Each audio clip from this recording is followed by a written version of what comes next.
Buenas noches, buenas tardes a todos, a todas, Buenas en esta noches, tercera buenas tardes. sesión Buenas Aquí del ya noches. Cuarto casi Instituto de noche. las Américas para la Transformación y la Reconciliación.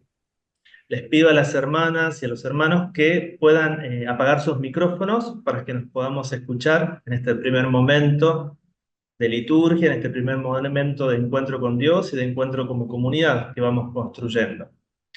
En esta tercera sesión del Cuarto Instituto de las Américas para la Transformación y la Reconciliación, tengo hoy como una propuesta hacer una provocación.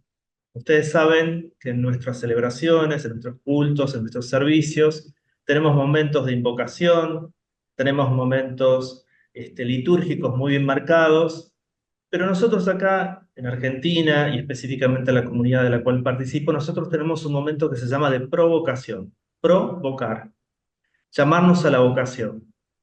Y en esta noche, y en esta tarde, voy a leer un poema de una hermana de Estados Unidos, cubana, radicada en Estados Unidos, que se llama Magdalena García, que tiene por título Queremos ver a Jesús.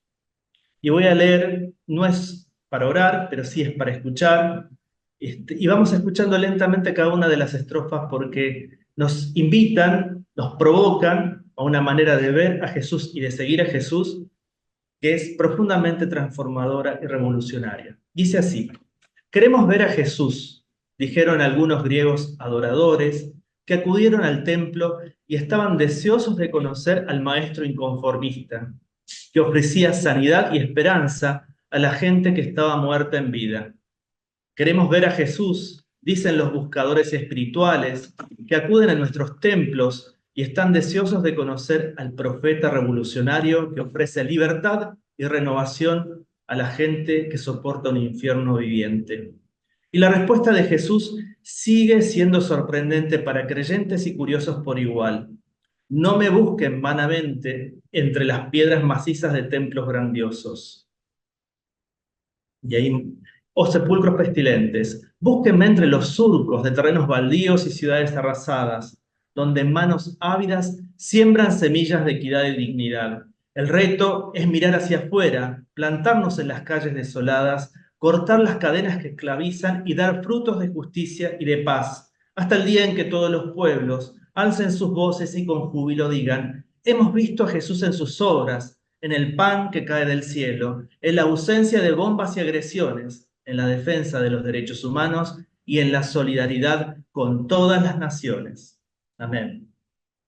Y ahí pasamos al siguiente cuadro y vamos cerrando en este momento de liturgia. Nos quedemos con esta imagen de Caravaggio, donde se muestra la incredulidad de Santo Tomás. Este ver a Jesús implica no solamente encontrarse con el Jesús resucitado y poder tocar sus heridas, implica seguirle y buscar la transformación del mundo en procurar su reino y su justicia en medio de la historia, siguiéndole paso a paso en nuestras vidas. Que el Dios de la vida, el Dios de la gracia y de la justicia nos acompañe en ese caminar. Amén. Y ahora le doy la palabra a mi hermana, la doctora Nina Balmaceda.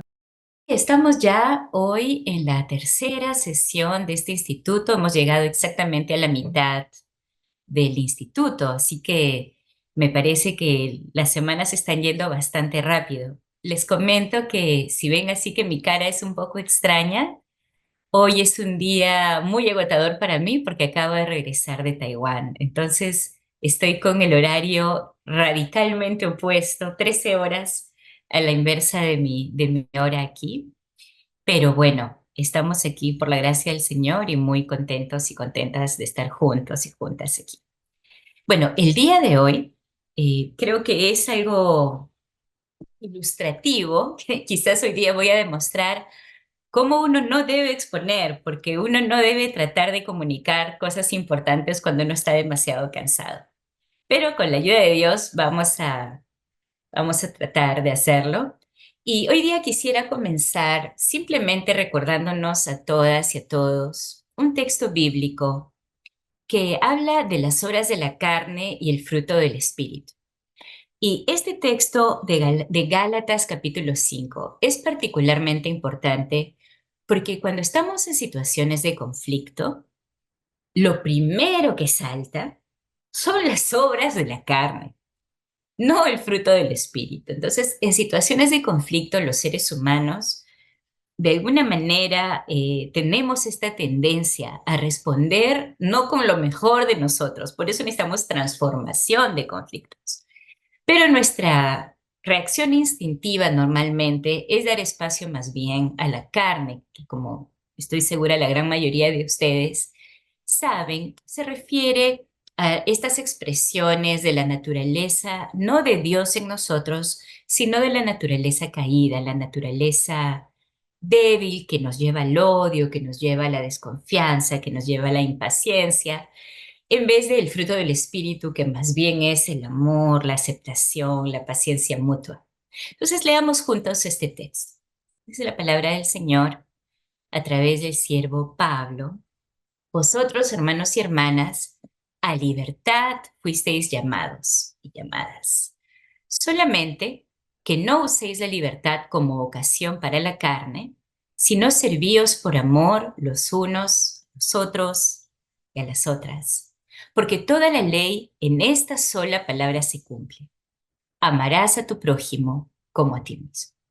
Entonces, lo que en esta primera parte nos está diciendo es que no nos preocupemos por estar tratando de cumplir todas las leyes, todas las reglas, todas las recomendaciones del instituto, sino que más bien nos concentremos en amar al prójimo, como nos amamos a nosotros mismos. Es decir, hay una precondición, que tenemos que amarnos a nosotros mismas, a nosotras mismas, a nosotros mismos primero para poder amar a los demás. Entonces, esta es lo principal. Todo lo demás es secundario a esta gran ley del amor. Pero si os mordéis y os coméis unos a otros de rabia, de envidia, de odio, mirad que también no os destruyáis unos a otros. Fíjense, esto sucede muchas veces cuando estamos en situaciones de tensión, en situaciones de conflicto. Y tenemos que recordarnos lo que hemos venido conversando en las semanas anteriores, que no toda situación de conflicto está mal, no toda situación de conflicto tiene que llevarnos a estas reacciones, sino que más bien la situación de diferencia de opiniones, de diferentes perspectivas, siempre y cuando no haya violencia ni abuso de poder, puede ser más bien este espacio, esta oportunidad para entregarnos más a Dios, para ser transformados, como dice Romanos 12, ¿no? Entregar nuestra mente, nuestro cuerpo en sacrificio vivo y así poder ser transformados conforme al Espíritu Santo, a la imagen de Dios. Entonces Pablo continúa diciendo, digo pues, andad en el Espíritu y no satisfagáis las obras de la carne porque el deseo de la carne es contra el espíritu y el del espíritu es contra la carne. Y estos se oponen mutuamente para que no hagáis lo que quisierais. Y ahora vamos a recordar una lista que no es una lista exhaustiva, pero es una lista que vamos a reconocer, yo creo, mucho en las situaciones de conflicto. Si somos guiados por el Espíritu, no estamos bajo la ley. Y manifiestas son las obras de la carne, que son adulterio, fornicación, inmundicia, lujuria, idolatría, hechicerías, enemistades, pleitos, celos, iras, contiendas, divisiones, herejías, envidias, homicidios, borracheras, orgías y cosas semejantes a estas. En cuanto a esto, os advierto, como ya os he dicho, que quienes practican tales cosas no heredarán el reino de Dios. O una manera de parafrasear es que las personas que viven así, demostrando estas actitudes, no son de la familia de Dios. Por Dios no está presente. El Espíritu no está produciendo su fruto, sino que lo que observamos son más bien estas expresiones de odio, de resentimiento, de asesinatos, en fin, tantas expresiones. Cuando nos dominan, quizás nos están diciendo algo de que no estamos viviendo en el Espíritu de Dios y necesitamos arrepentirnos y volvernos a Dios. Por otro lado, aquellos que tratamos de seguir al Señor, siguiendo en libertad a Dios, somos como un árbol que naturalmente ofrece un fruto. Y ese fruto tiene múltiples aspectos, ¿no? Muchas veces se ha descrito el espíritu el fruto del espíritu como un diamante que tiene distintas facetas, distintos ángulos. Entonces pensemos en este diamante que es el fruto del espíritu y pensemos en esta idea de lo que es dar fruto. No es algo forzado, no es algo que se hace a regañadientes. Las plantitas dan su fruto, sus flores, sus semillitas naturalmente, porque les nace, porque son plantas buenas. Entonces, este fruto principalmente es el amor y también el gozo, la paz, la paciencia, importantísimo en transformación de conflictos, la paciencia, la benignidad, bondad, la fe, la mansedumbre, también muy importante en transformación de conflictos. La templanza, que es el controlarnos, ¿no? El poder controlar nuestras emociones, nuestras reacciones. Y fíjense, contra tales cosas no hay ley. Y los que estamos en Cristo, hemos crucificado la carne con sus pasiones y deseos.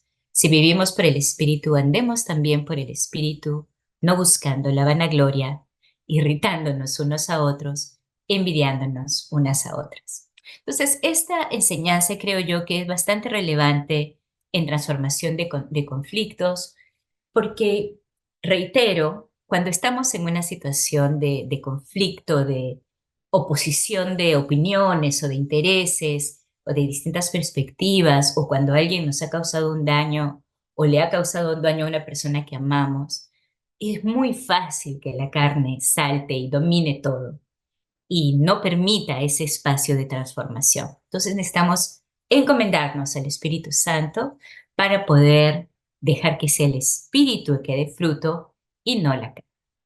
Ahora, el día de hoy vamos a revisar algunos puntos que estoy segura la gran mayoría de ustedes conoce bien, pero que son puntos, no obstante, sencillos, muy, muy importantes en transformación de conflictos. Y este gran punto que quiero destacar el día de hoy es la escucha activa. Permítanme, vamos a mover esto aquí arribita para que se pueda, o minimizamos mejor. No me deja minimizar. Ay, como ven que estoy con un jet lag terrible que mi computadora no me hace caso. Ahí vamos a ponernos. Ahí estamos.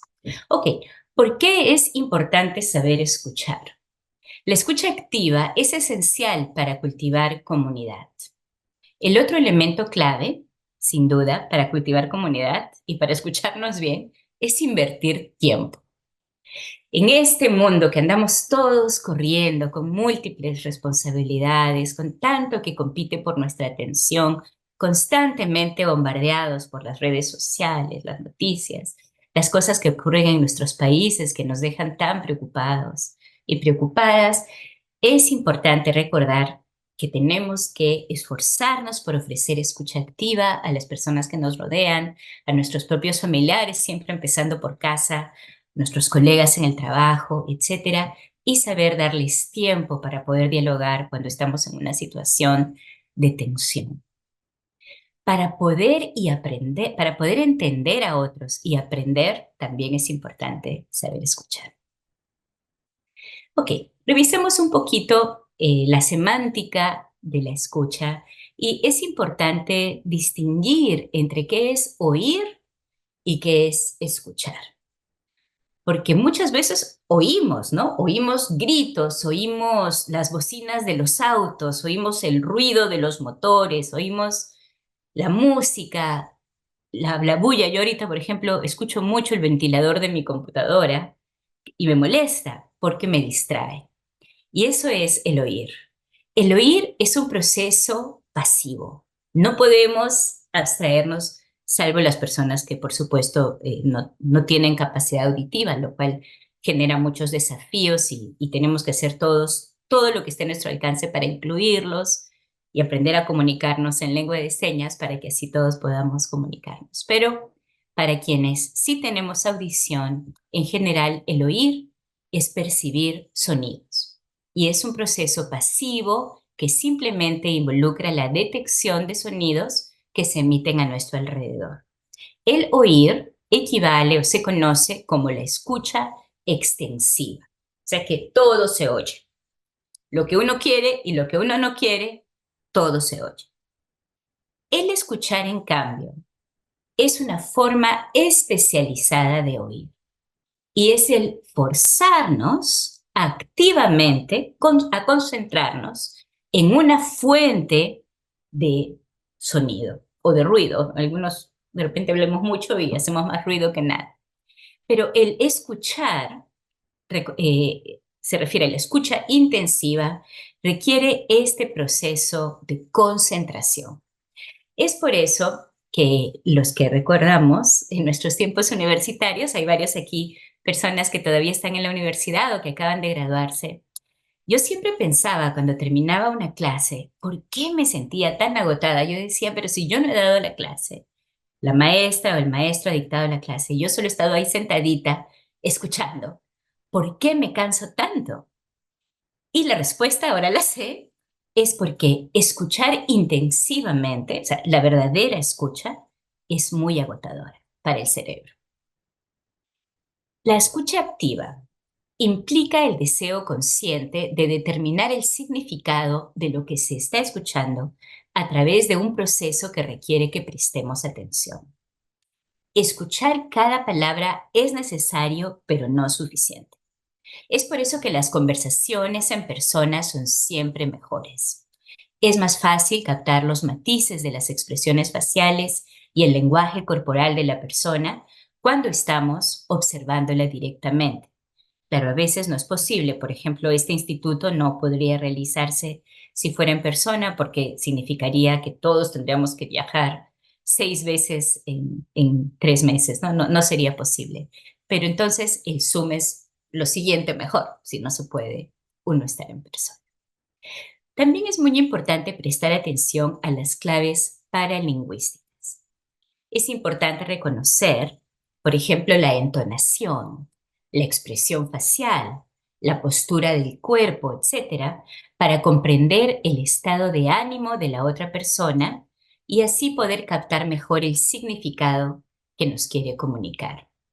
Escuchamos cosas generales, pero también necesitamos poder ser capaces de escuchar información específica para lograr comprender a la otra persona. Y esto es clave, por ejemplo, cuando queremos escuchar la historia de otra persona. No podemos asumir que vamos a entenderla. Es importante concentrarnos, tratar en lo posible de anular todas las distracciones a nuestro alrededor y tener esta escucha intensiva, concentrarnos en aquella persona o grupo de personas a quienes estamos tratando de escuchar. Para comprender mejor es importante, por supuesto, conocer la cultura de las personas a fin de reconocer sus claves paralingüísticas.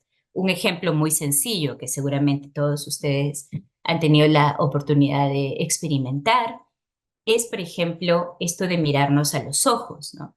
Yo vengo de la ciudad de Lima, donde crecí, y en mi cultura limeña, el mirar a los ojos es una manera de decirle a la otra persona que estamos prestando atención. Igualmente, aquí donde yo vivo, en los Estados Unidos, el enfocar la mirada en la mirada de la otra persona es como una manera de decir, clic, estamos comunicándonos, tenemos que mirarnos a los ojos. Pero yo acabo de regresar de Asia y no es así en otros países, en otras regiones del mundo. El mirar muy fijamente a los ojos puede más bien malinterpretarse y pensar que es una actitud desafiante, que es una actitud altiva de la persona que está mirando, está tratando de fijar los ojos en los ojos de la otra persona.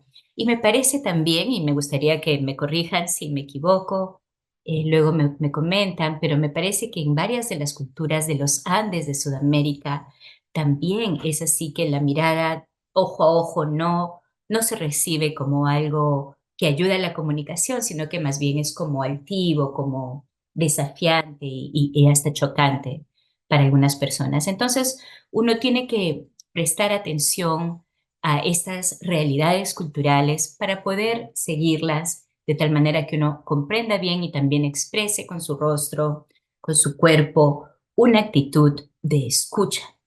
Entonces, justo veníamos conversando sobre la diferencia entre la escucha extensiva, que es el oír general, y la intensiva. La escucha extensiva o el oír en general involucra nuestra atención general porque siempre hay muchos focos que compiten por nuestra atención al mismo tiempo. Les pedimos que por favor pongan su micrófono en mudo precisamente para evitar distracciones. Muchas gracias. La mente está tratando de sintonizarse simultáneamente con diferentes cosas que suceden. Por ejemplo, si ustedes están conversando con un compañero o compañera y van caminando y tienen que cruzar la pista, obviamente ese no es un buen momento para hablar de algo importante. ¿Por qué? Porque uno también tiene que prestar atención al tráfico, prestar atención al semáforo, si es que lo hay, ver que uno no vaya a ser atropellado o chocarse con alguien que está también cruzando. Entonces, uno tiene que buscar el espacio para poder dialogar con tranquilidad. Puede ser caminando, algunos prefieren sentarse, está bien. Lo importante es que uno pueda concentrarse en la otra persona con la que quiere dialogar y poder así tener una escucha intensiva que requiere una atención centrada en esa persona. Requiere que elijamos un foco sobre el cual concentrarnos. La mente tiene que disciplinarse para poder enfocarse y eso toma esfuerzo y, como les comentaba hace un momento, nos hace sentir cansados mucho más rápido. Entonces, estar frente a otra persona y estar hablando no significa que uno se está comunicando. La escucha activa es una habilidad que necesitamos cultivar, o sea, hay que practicarla, pero también es una actitud, una disposición personal. Para practicar la escucha activa, debemos aceptar a las personas como son, no lo que queremos que ellas sean o lo que queremos que ellas digan, sino estar dispuestos a escuchar lo que ellos y ellas nos quieran decir. Entonces me ha parecido aquí una rayita roja. Disculpen, seguro que eso también les distrae. Cuando se realiza correctamente, la escucha activa contribuye a generar confianza entre las personas. Por eso, transformación de conflictos, si bien tiene muchos factores que queremos trabajar en este instituto, si tuviéramos que quedarnos con uno solo, yo diría, tiremos todo lo demás y nos quedamos con esto. Esto es lo fundamental, estar dispuestos a escuchar activamente. También aumenta la probabilidad de que quien se comunica y quien recibe el mensaje estén en la misma página o que al menos logren entenderse, aunque no necesariamente tengan que estar de acuerdo. Esta idea ya la vengo repitiendo un par de veces, quiero volver a enfatizarla, y es que el estar dispuesto a escuchar a otra persona, el concentrarnos, el tratar de enmudecer al mundo para poder ofrecer nuestra atención indivisible a esta persona, no significa que estemos de acuerdo con él. Es más, es normalmente exactamente lo opuesto. Es que cuando nos damos cuenta de que tenemos desacuerdos con alguien, de que tenemos tensión con alguien, de que estamos en conflicto con alguien, allí es cuando más necesitamos escucharnos. Entonces, reitero, la escucha activa no es para estar de acuerdo. Aunque claro, el dialogar activamente, escucharnos con atención, quizás permita que identifiquemos algunos puntos en los que sí estemos de acuerdo. Quizá depende de cada caso.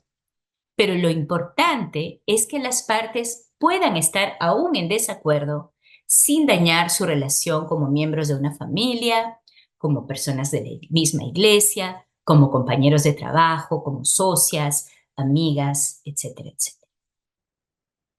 Entonces, la escucha activa, les reitero, es sumamente importante. Y simplemente para enfatizar, oír es principalmente un proceso pasivo que implica la detección de sonidos a nuestro alrededor, mientras que escuchar es un proceso activo que implica el deseo consciente, yo diría la decisión consciente e intencional de determinar el significado de lo que se nos está diciendo. Ahora, hay muchas variables que dificultan la comprensión, muchos factores que interrumpen la posibilidad de que nos entendamos. Aun cuando uno tenga la mejor intención de concentrarnos, estos factores pueden crear barreras. Por ejemplo, cuando una persona habla demasiado rápido, demasiado bajito, que uno está esforzándose por escuchar, pero no pasa el volumen. Entonces uno tiene que avisarle a la persona, con gentileza, por supuesto, ¿no? No tampoco que esté gritando, porque eso también genera barreras emocionales en la persona que quiere escuchar. Entonces, a veces si alguien me está gritando, yo no le puedo entender. Entonces, con gentileza y con paciencia, hacerle ver a esa persona a quien queremos escuchar, o que suba el volumen o se acerque un poco más, o que baje el volumen y la intensidad de las emociones para poder comunicarse. También es posible, es muy, muy común cuando uno está en una situación de conflicto o uno está muy emocionado, es que ambas personas están hablando al mismo tiempo. Y entonces uno habla por encima de la otra y la otra sube el volumen, entonces el otro sube el volumen y hay mucha bulla, mucho ruido. Entonces se oye las voces, pero no se puede escuchar lo que uno quiere, lo que uno necesita entender. Entonces, esa situación también hay que cuidarse, tener paciencia. Si la otra persona necesita hablar primero, permitirle hablar primero y prestarle atención. Y cuando ya esa persona ha podido describir lo que quiere comentar, ya nos toca a nosotros poder dialogar con ella, poder darle nuestro punto de vista. También cuando uno está buscando un diálogo sobre algo importante, porque recordemos, la escucha activa eh, no es todo el día. Nadie puede escuchar activamente 12 horas del día. Yo me moriría. No es posible. Como les digo, es muy agotador. Entonces, uno tiene que elegir los momentos en que está brindando una escucha activa. Por ejemplo, cuando dialogamos con nuestros hijos e hijas, es importantísimo ofrecerles nuestra atención, nuestro compañero o compañera de la vida, nuestros compañeros, compañeras de trabajo, nuestros padres, madres, obviamente.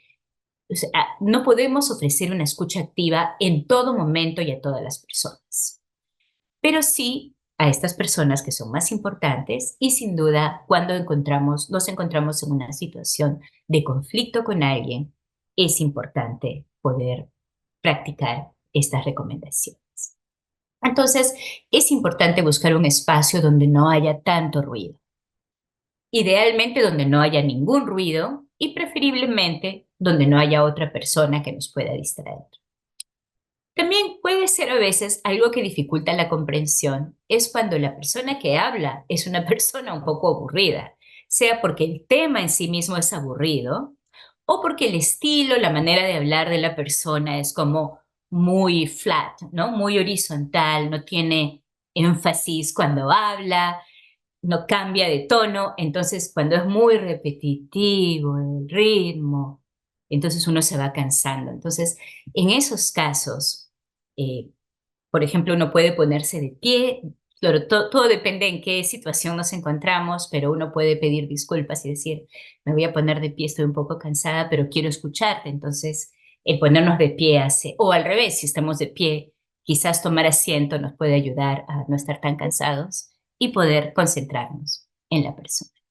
Si estamos presentando a una audiencia grande y no hay imágenes que ayuden a la audiencia a anclar su mirada mientras escuchan, eso también dificulta la comunicación, especialmente hoy en día que todos nos hemos vuelto tan visuales, ¿no? Con todo el progreso tecnológico en el mundo de las comunicaciones.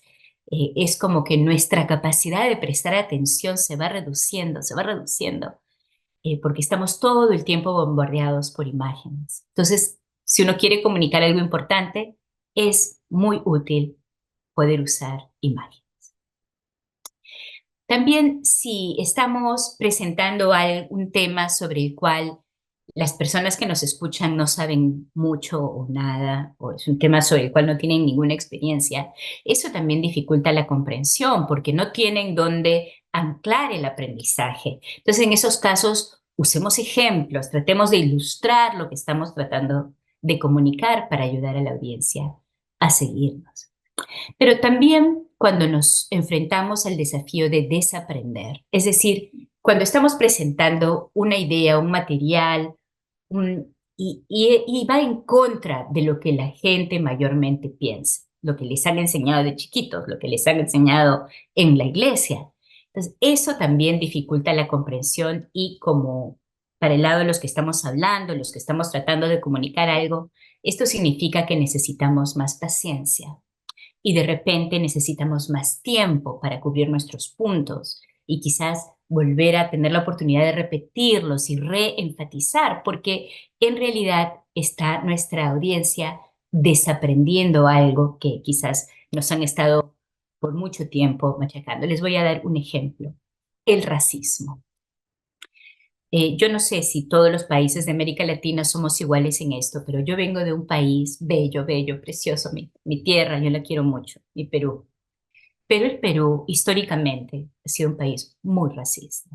Y desde pequeños nos enseñaban, ojalá ya no, nos enseñaban a clasificar a las personas, a pensar incluso que por ciertas características físicas, algunas personas son mejores que otras. Yo no creo que ese tipo de enseñanza sea una enseñanza consistente con la revelación de Dios. Esa para mí, y respeto si ustedes no están de acuerdo, alguno no está de acuerdo, pero para mí ese racismo sistémico que existe en mi patria es algo que tenemos que desaprender. Y se desaprende, en primer lugar, mediante el diálogo. En segundo lugar, en la práctica. Cómo tomamos decisiones, a quiénes damos oportunidades. Todo eso hay que practicarlo. Pero para poder pedirle a las personas que practiquen la igualdad, la equidad, que creo yo es la mejor manera de amar al prójimo, uno tiene que dialogarlo y uno tiene que denunciar el racismo y la discriminación, el sexismo, el clasismo, bueno, todos estos sismos que nos han hecho tanto daño histórico.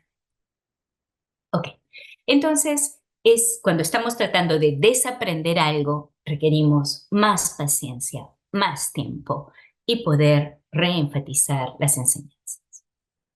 Tratar de evitar las palabras nuevas o difíciles y también ilustrar lo que queremos comunicar, ¿no? Si usamos oraciones demasiado largas y complicadas, revueltas, así para impresionar a los demás, eso también dificulta que nuestro mensaje se pueda escuchar.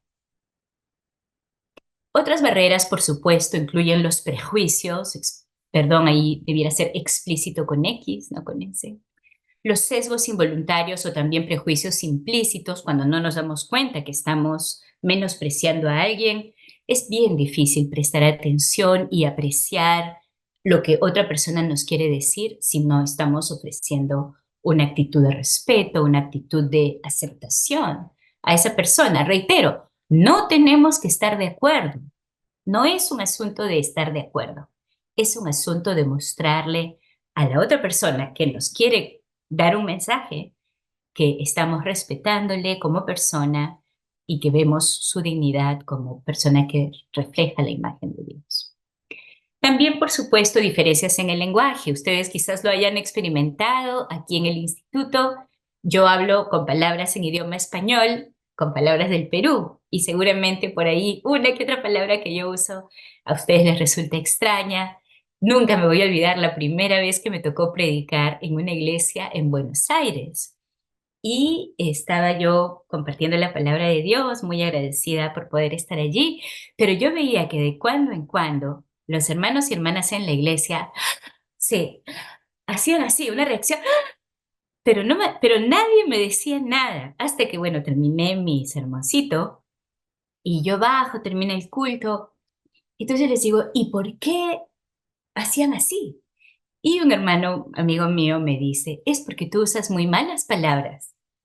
Sí, pero qué mala palabra. Yo no he querido usar ninguna palabra vulgar. Es simplemente que en la diferencia de país a país, obviamente hay palabras y palabras que se usan de otra manera, que tienen ciertos contenidos vulgares. Estoy segura que igual sería la inversa, ¿no? Cuando viene alguien de otro país a mi tierra y usan otras palabras que pueden ser poco comunes. Entonces, es bueno siempre uno informarse bien, especialmente si uno está enseñando, predicando o ayudando a transformar un conflicto, informarse bien del lenguaje para no ofender a nadie y no generar más barreras entre las personas.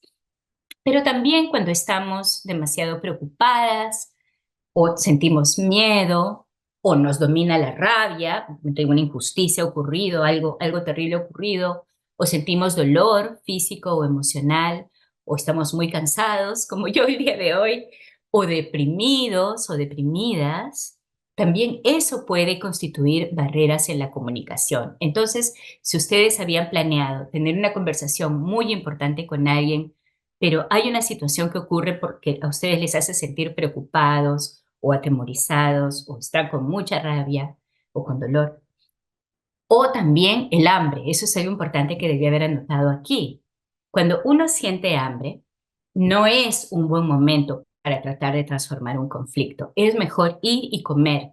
Y sobre todo comer con la persona con la que uno está en conflicto. Eso ayuda mucho.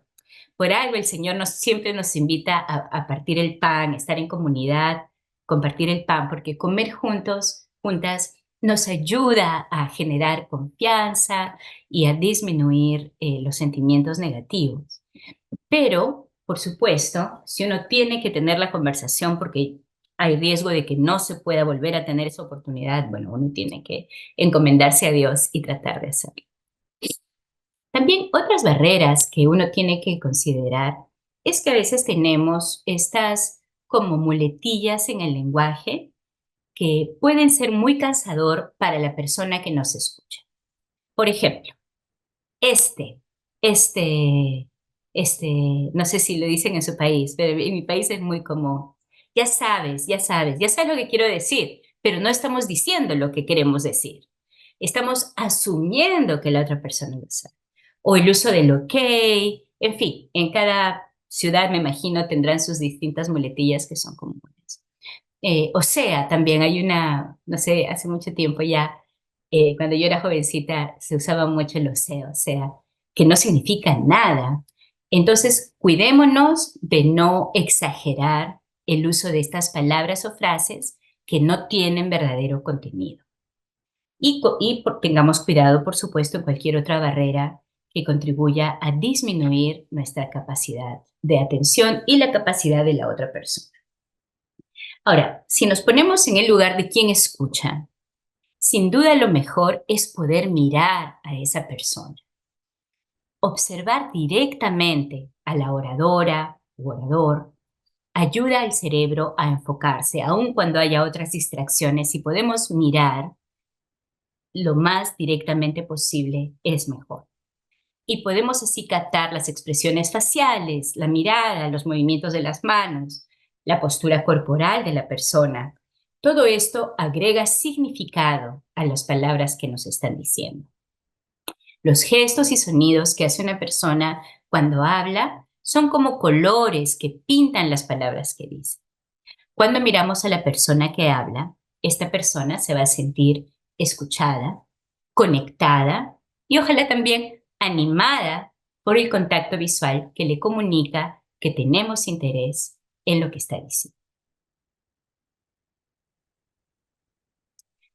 Tenemos que concentrarnos para entender lo que la otra persona está diciendo. Quien habla está tratando de comunicar algo, está tratando de escribir un evento o poner en palabras quizás algo que no es fácil de contar. Por ejemplo, explicando las razones de sus acciones o expresando un sentimiento delicado o algo que le hace sentir vulnerable. Para hacer a un lado los pensamientos que te distraen, no estemos en nuestra mente, no estemos preparando una refutación. Eso es súper contraproducente a la comunicación, porque más estamos pensando en lo que nosotros queremos decir que en lo que la persona nos está diciendo. Sino más bien concentrémonos en comprender lo que la otra persona nos dice y sus sentimientos. ¿Qué sentimientos le motivan a decir lo que nos está comentando? Escuchemos para entender, reitero, incluso si no estamos de acuerdo, incluso si tenemos una perspectiva diferente. La escucha activa no requiere que estemos de acuerdo con lo que estamos escuchando. Ahora, ¿cómo podemos demostrar que estamos escuchando y así contribuir a una mejor comprensión en una conversación? Bueno, una manera de hacerlo es resumir brevemente, de rato en rato, lo que estamos escuchando para ver si la otra parte nos dice, sí, eso es lo que estoy diciéndote. En una o dos oraciones máximo, no es un párrafo, son una o dos oraciones, podemos decir brevemente lo que la otra persona ha dicho. No resumir lo que uno piensa sobre lo que la otra persona ha dicho, porque eso ya es decir lo que uno quiere, sino más bien resumir lo que estamos escuchando. Y no ser demasiado rápido, encontrar nuestra propia experiencia o conectar con una historia similar que conozcamos o una historia diferente para hacer contraste. En vez de irnos por las ramas, más bien resumamos lo que la persona nos está diciendo. Y si cuando, lo hemos dicho, una o dos oraciones, nada más, la otra persona nos puede contestar algo así como que, sí, eso es lo que te estoy diciendo, entonces allí probablemente estemos entendiendo lo que nos comenta. Las recomendaciones prácticas que quisiera dejarles es que la mejor manera de escuchar es estar callado o callada. Hay que dejar que la otra persona hable, especialmente cuando estamos en conflicto. El fruto del Espíritu Santo es la paciencia y escuchar lo que la otra persona tiene que decir, aunque creamos que está mal o que es irrelevante. Seamos receptivos. Indicamos con una simple aceptación para que la otra persona pueda ver que está escuchando, pero no proyectar necesariamente que estamos de acuerdo. Esto puede ser un poco difícil, ¿no? Porque uno, al menos en la cultura latina, me parece, uno hace así con la cabecita, te estoy siguiendo, ¿no? Ahí veo algunas caritas que me hacen así también. Pero eso básicamente debiera ser interpretado como que te sigo, estoy escuchándote, pero no necesariamente estoy de acuerdo con lo que estás diciendo. Entonces tenemos que tener cuidado de no dar un mensaje erróneo a la persona que habla, como que afirmando que estamos de acuerdo en todo. También ser sensible. Estar sintonizados con las emociones de la persona que habla es importante. Entender el sentimiento con el que se expresa, así como el contenido intelectual de lo que dice, es muy importante. Y tener en cuenta que a muchas personas les cuesta hablar con claridad sobre sus sentimientos, por eso es importante prestar mucha atención, especialmente a los caballeros. Es difícil, creo que por la manera como tradicionalmente nos han formado, las mujeres tenemos como más libertad para expresarnos, a veces también nos critican por ser muy emotivas, mientras que los caballeros a los niños les enseñan a ser muy controlados de sus emociones. Ahora, poder controlar nuestras emociones es algo bueno, pero reprimir nuestras emociones, que aun cuando estamos desgarrándonos, no podamos hablar sobre nuestros sentimientos, eso no es saludable. Así que a todos los padres de familia, madres de familia, tíos, tías, amigos, amigas, contribuyamos a la buena formación de nuestros niños y niñas, animándoles a que encuentren lenguaje para describir sus emociones. Y a los niñitos también, que puedan encontrar lenguaje, que puedan hablarlo, y si es una situación de mucha tristeza, que puedan llorar también sin criticarlos. Ok, por supuesto, todo esto siempre en un contexto de respeto a la cultura en la que nos encontramos. Entonces, podemos usar esta frase. Entonces, ¿estás diciendo que es bueno que los niños lloren? Por ejemplo, esa sería una manera en que uno de ustedes me podría decir a mí, como para verificar si están entendiendo. Y sí, es exacto lo que digo. Volver a exponer los sentimientos de la persona de forma breve pero precisa. Servir como espejo y animar a la otra persona a seguir hablando si la persona se calla y uno siente que todavía no ha terminado de decirlo todo. Claro, si es esas personas que hablan 2 horas sin parar, ya, ahí ya será bueno, más bien ya es tiempo para que ustedes también puedan expresar sus propias ideas. Si la otra persona deja de hablar, pero sentimos que hay más que necesita salir, hacer una respuesta resumida que haga que la persona se sienta escuchada. Puede ser algo así como, entonces, ¿crees que te están faltando el respeto porque? y ahí resumen lo que nos ha estado contando. Sientes que tu supervisor o supervisora tiene favoritos porque ha actuado de tal o cual manera y dejar que la persona continúe con la idea. Es bueno esperar a que la otra persona nos diga si tiene la sensación y el contenido correcto de lo que si nosotros estamos captando la sensación y el contenido correcto. Ahí hay unos ejemplos. Esperar siempre a que la otra persona nos diga si hemos entendido lo que nos quería comunicar. Usar lenguaje corporal y gestos para transmitir atención de una manera que sea culturalmente apropiada para nuestro contexto, asentir de vez en cuando, usar expresiones faciales para comunicar que estamos siguiendo a la otra persona, sea que es un expositor en una audiencia grande o una comunicación uno a uno. También prestemos atención a nuestra postura, tratando de adoptar una postura abierta y acogedora. Al dialogar, démonos tiempo para que cada persona pueda hablar sin interrupción.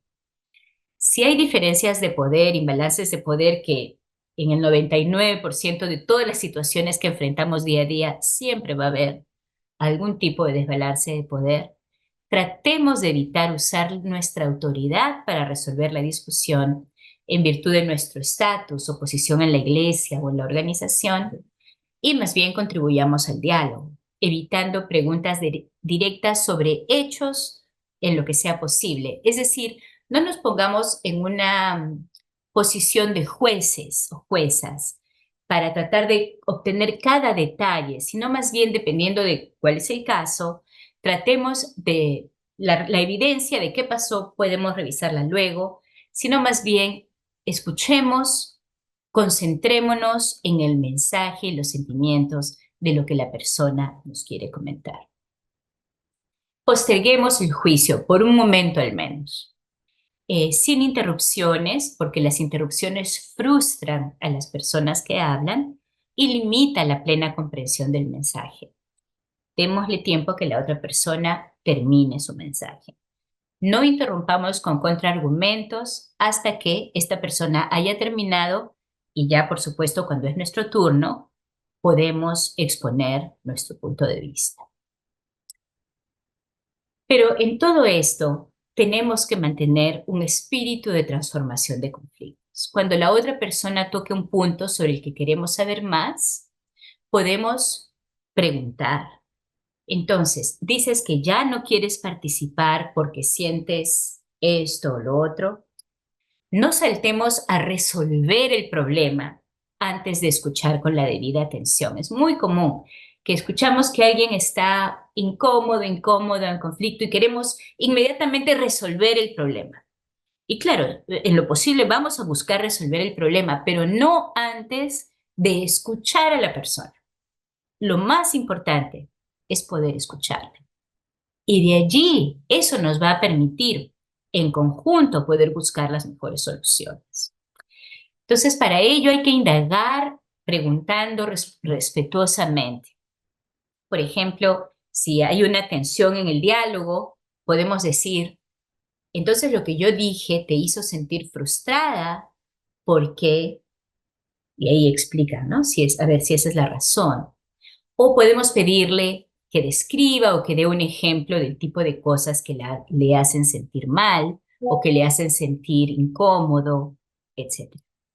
Este tipo de estímulo ayudará a la otra persona a sentirse escuchada y se sentirá invitada a ampliar algo de lo que puede, para hablar algo que podría ser difícil para ella o él. Escuchar con atención a lo que se nos dice. También tenemos que escuchar las evasiones. Es decir, si hacemos alguna pregunta y la otra persona no quiere responder, o la otra persona se pone de acuerdo con nosotros demasiado rápido, esas omisiones pueden ser una pista de que un hecho molesto, que un hecho que ha molestado a la persona no sea cierto, o que hay algo más que subyace al conflicto o al problema y no estamos entendiendo todo. Recordemos que la gran mayoría de conflictos son como icebergs. ¿Se acuerdan de los icebergs? Esos bloques de hielo gigantescos que hay en el mar, cerca del Polo Norte, cerca del Polo Sur.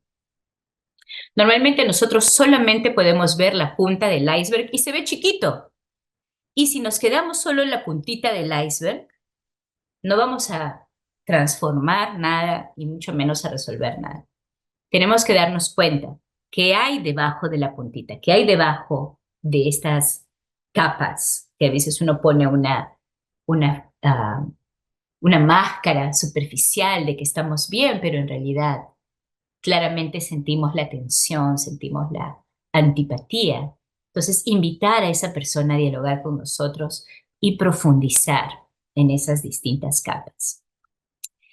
Entonces, si la otra persona parece querer genuinamente tu punto de vista, entonces ya podemos darlo después de que la persona tenía la oportunidad de hablar suficiente. Recordemos en la etapa de escucha que hay que tratar de limitar la expresión de nuestros puntos de vista para no influir o inhibir lo que la otra persona dice. Bueno, nuestro moderador me acaba de informar que hemos llegado a nuestro tiempo, así que voy a pasar directamente a mi última slide porque quiero darles en medio minuto una introducción al proceso de círculos restaurativos. Ahora, nosotros en este instituto vamos a hablar y vamos a tener la experiencia de un círculo restaurativo virtual dentro de 2 semanas. Por favor, no dejen de participar, porque el círculo es un espacio privilegiado para practicar la escucha activa y cultivar comunidad. Y lo vamos a hacer. Pero sin duda, no hay nada como poder tener un círculo restaurativo en persona. Entonces, en nombre del Consejo Directivo de la Iniciativa de las Américas para la Transformación y la Reconciliación, deseo invitarles a todas las participantes, todos los participantes en este instituto, a ver la posibilidad. ¿Qué es un círculo restaurativo? Es una práctica usada extensivamente por comunidades nativas en Norteamérica que permite que todas las personas de una comunidad puedan escuchar cuando hay un conflicto, puedan contribuir con sus palabras cuando se sienten ofendidos, cuando alguien ha hecho un daño, o cuando quieren pedir disculpas, o cuando quieren descubrir qué es lo que ha pasado, en vez de estar dando un chisme de uno a uno y luego el uno a otro y terminamos con un teléfono mal logrado. Lo que ellos hacen es invitar a todos los miembros de la comunidad a venir y todos hablar sobre la situación de tensión que ha surgido. Pero no tenemos que esperar a que haya una situación de tensión para poder tener un círculo restaurativo. En realidad, los círculos son súper buenos para practicar la escucha activa y para poder descubrirnos como miembros de una comunidad. Hay ciertas reglas que debemos practicar en el círculo y que yo se las voy a dar al inicio de la próxima sesión dentro de 2 semanas, pero básicamente lo importante es que las personas usen una pieza que se llama la pieza de autoridad, puede llamarse la pieza de hablar, la pieza que permite que una persona pueda hablar y todos los demás en el círculo permanecen en silencio. Esta pieza, yo tengo aquí, básicamente es una piedrita labrada, pero puede ser en realidad cualquier ítem, ¿no? Cualquier objeto que sea fácil de manipular, que no sea muy delicado, que al pasarlo del círculo de una persona a otra no se vaya a quebrar o no se vaya a ensuciar. Si uno no desea que se ensucie, entonces mejor no usarlo y buscar más bien algo práctico que se pueda ir pasando de mano en mano. Eso es cuando estamos en persona. Obviamente por Zoom lo vamos a hacer de otra manera. Y lo lindo del círculo, de tantas cosas lindas, voy a destacar solo una, es que el círculo, si uno piensa en un anillo, es una consecución de puntos, ¿verdad? No hay un inicio ni un final, no hay ningún punto que sea más importante que otro. Es un símbolo de igualdad perfecta. Y ese es el corazón del círculo restaurativo. En un círculo, todas las personas tienen derecho a hablar Y todas las personas tienen la responsabilidad de escuchar activamente cuando alguien habla. Entonces, aún la persona más sencilla, aún la persona que en su vida la hayan marginado, la hayan silenciado históricamente, en el círculo puede encontrar su voz y en la actitud de respeto y en la escucha activa por parte de los demás. Sí, hay una persona que se encarga de moderar el círculo, pero esa persona no tiene derecho de hablar más. Es más, el mejor círculo es cuando nadie sabe quién es esa persona que está, o que uno se olvida quién es la persona que está moderando el círculo, porque el círculo se gobierna a sí mismo en base a lo que llaman en inglés the talking piece, que es la pieza que permite que una persona hable. En el círculo, la persona que está moderando el círculo ofrece algunas preguntas para guiar el diálogo. Pero lo interesante es que en realidad no hay un diálogo de dos, o sea, no es que uno diga algo y el otro responde, sino que uno va alrededor del círculo compartiendo sobre la pregunta. Hay muchos usos para los círculos que los vamos a poder dialogar después, pero por ahora me callo y le devuelvo el micrófono a nuestro moderador. Muchas gracias. Gracias, Nina. Buenas tardes, buenas noches con todas y todos quienes se han contactado a esta nueva sesión del Instituto. Y en esta oportunidad quisiera compartir la experiencia de la red de promotoras de los derechos de la mujer en Guayaquil, Ecuador. Pueden observar el mapa donde nos encontramos a propósito de lo acontecido en el año 2023. Una alta tasa de homicidios que desbordan los 7.000. Esto sumado a un contexto de extorsión, de secuestro, de sicariato.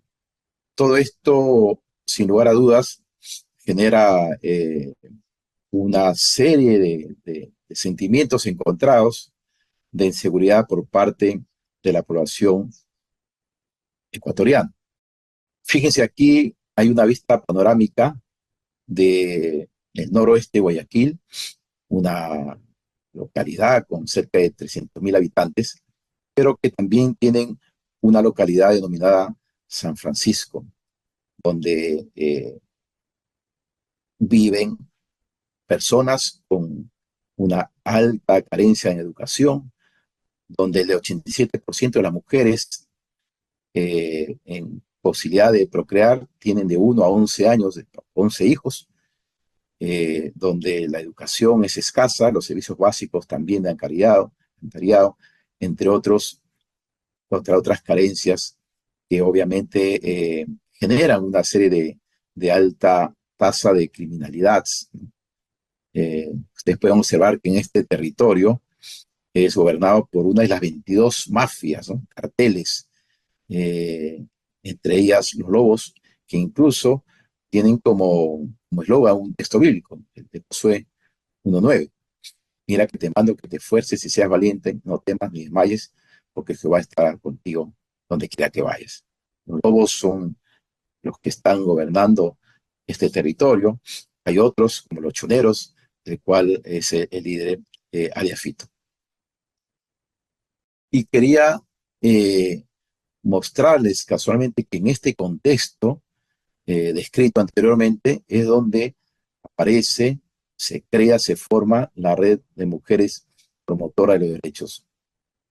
Y aquí podemos observar a sus integrantes que desde hace un tiempo de 8 años han venido formándose, capacitándose, entrenándose en los derechos a la integridad física, sexual, psicológica, en derechos sexuales y reproductivos, incluso en temas de incidencia. Muchas de ellas al inicio fueron víctimas de violencia basada en género, pero sin embargo con el transcurrir del tiempo se han ido empoderando y han ejercitado la escucha activa para poder captar la realidad, la denuncia de sus compañeras, vecinas, y poder también ser voceras ante la autoridad correspondiente.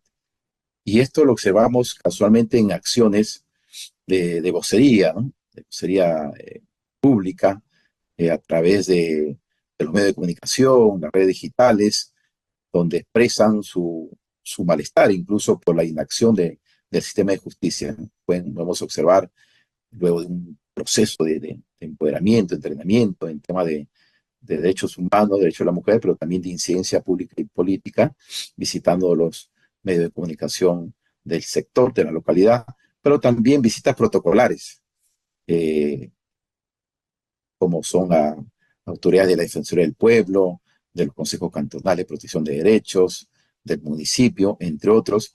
Un trabajo que luego de haber escuchado, de haber sido testigas de estos actos violentos contra mujeres de la comunidad, han expresado su preocupación y su invocación para que estas autoridades tomen cartas en el asunto. Este trabajo de escucha activa, ¿verdad?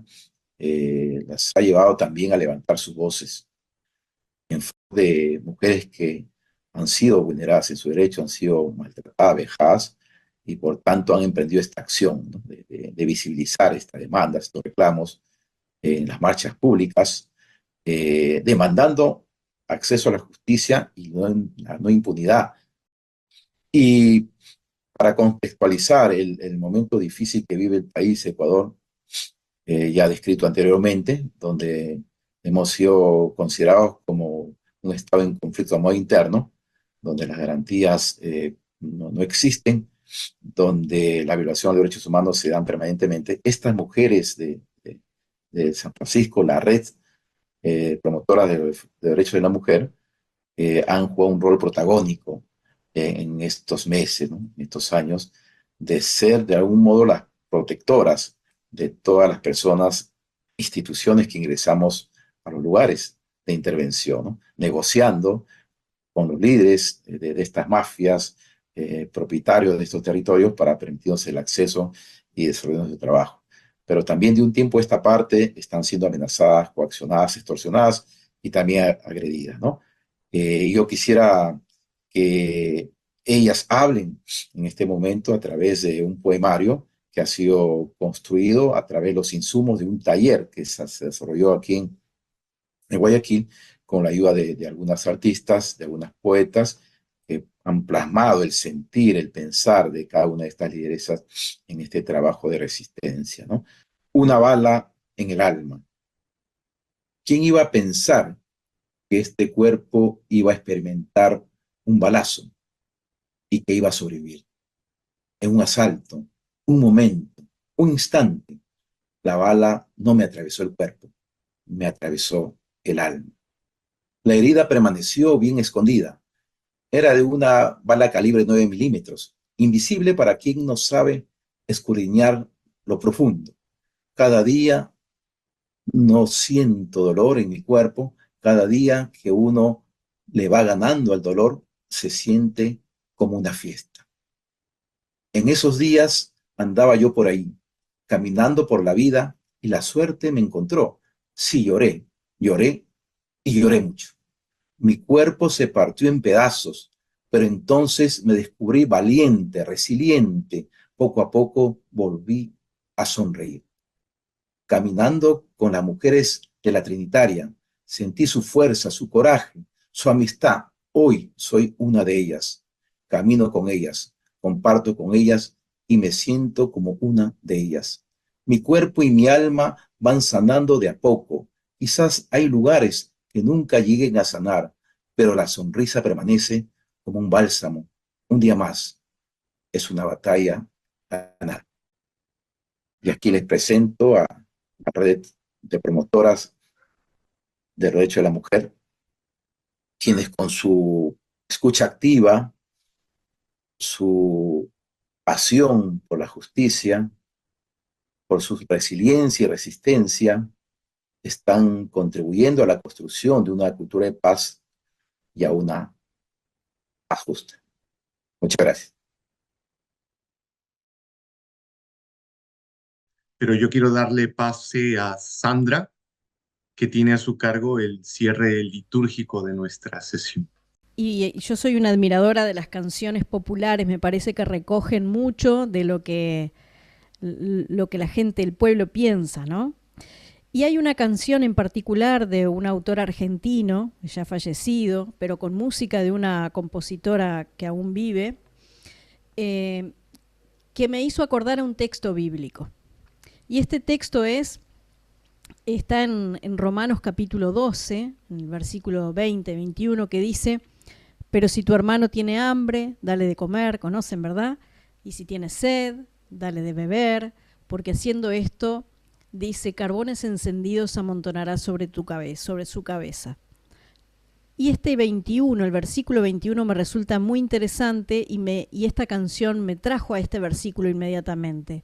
No seas vencido por el mal, sino vence con el bien el mal.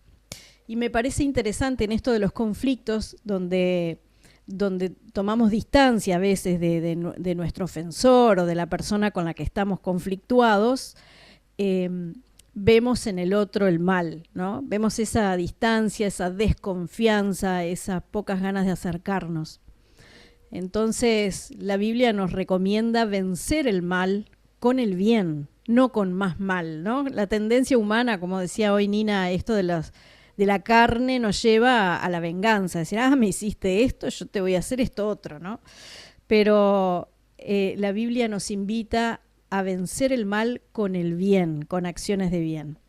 Esta canción, que el autor es Armando Tejada Gómez, es autor de muchas canciones conocidas, el cancionero latinoamericano, y la compositora que le puso música es Teresa Parodi, nos habla de una lucha que existe en la humanidad, del bien y el mal. Y justamente nos dice que el bien va a vencer al mal. Con una flor, con una manzana solariega, con un cogollo y una granada de rocío, puedo cortar de cuajo la oscuridad del lobo y el odio y la amarilla vejez de los colmillos. Esta es la lucha, es esta la suerte de los siglos. De un lado el jardinero, del otro el asesino. El hierro será el hierro, pero el lirio es el lirio. El hierro será el hierro, pero el lirio es el lirio. Con una flor, con una manzana solariega,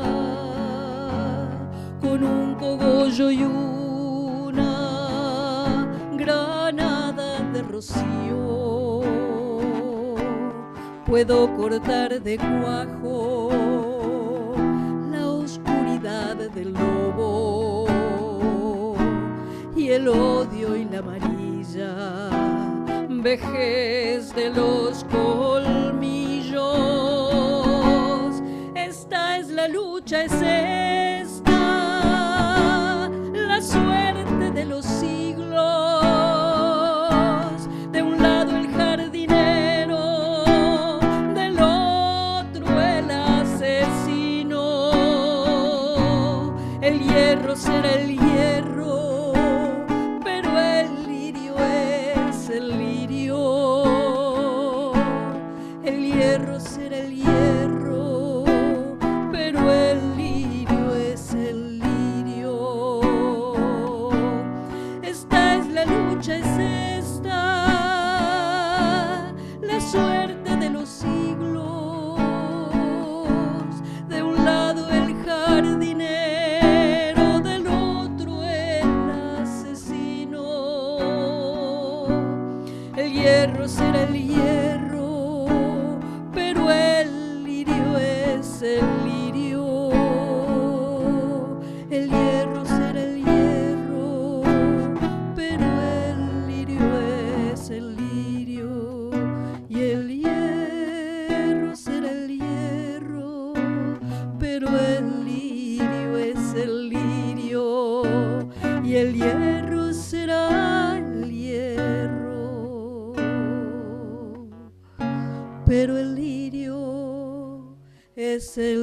ti.